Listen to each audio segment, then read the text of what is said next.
মামা, আমরা এখন কোথায় নিয়ে যাচ্ছেন আমাদেরকে? চিড়িয়াখানা। চিড়িয়াখানায় না? তা চিড়িয়াখানায় ভাড়া কত চাইলেন আমার কাছে? চাইছি 80 টাকা হাতে। 80 টাকা। 80 টাকা।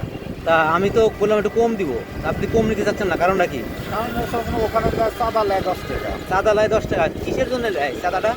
আমি জানি না এখন চাঁদা কি কারণে নয়, রিস্কালা হয়তো 70-এর ভিতর 5 জন জানে কিনা আমার বিশ্বাস হয় না। আপনি কি একবার গেলে কি সারাদিনের জন্য 10 টাকা, না যতবার যাবেন ততবারই 10 টাকা করে? কতবারে ঢুকি, এখন ঢুকি 5 মিনিট পরে ঢুকি, খাইলা গাড়ি দিয়ে ঢুকি, আবার আর ব্যাগে আসতে আমার 10 টাকা দিতে লাগে। আবার 10 টাকা? আবার 10 মানে এই 10 টাকা কার জন্য দিচ্ছেন আপনি জানেন না?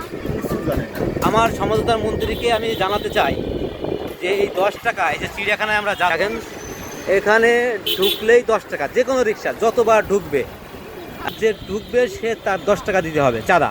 কিন্তু এই রিক্সা একটা ব্যাপার এখানে কি, ওই রিক্সাওয়ালা জানে না আসলে ওই 10 টাকা কিসের জন্য, কার জন্য ব্যয় হবে, কী জন্য নেওয়া হচ্ছে সেও জানে না। আপনি কি জানেন যে কী জন্য নেওয়া হয় 10 টাকাটা?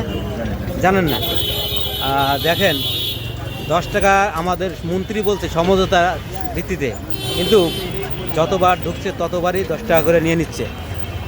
এই রিক্সাওয়ালা জানে না যে এই 10 টাকা কিসের জন্য নিচ্ছে, আমাদের কিসের কল্যাণের জন্য নেওয়া হচ্ছে, জানা হচ্ছে না।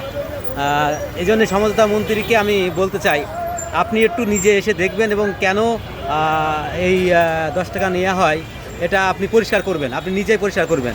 আশা করি জনগণের, আপনি মন্ত্রী, সেই হিসেবে আপনি, আপনার দায় আছে। আপনি এই চিড়িয়াখানার যে ব্যবস্থা, রিক্সা ঢুকলে যে 10 টাকা, আপনি এসে অবশ্যই এটা সুরাহা দিবেন এবং মানুষকে জানাবেন যে এই 10 টাকা কিসের জন্য নেওয়া হয়। আমি রিক্সাওয়ালাকে অনেক রিকোয়েস্ট করছি, যেখানে বলে যে 60 টাকা হলে যায়, সেখানে 80 টাকা দিতে হয়, কারণ তার এই সেন্টারে আসলে তাকে 10 টাকা দিতে হয়।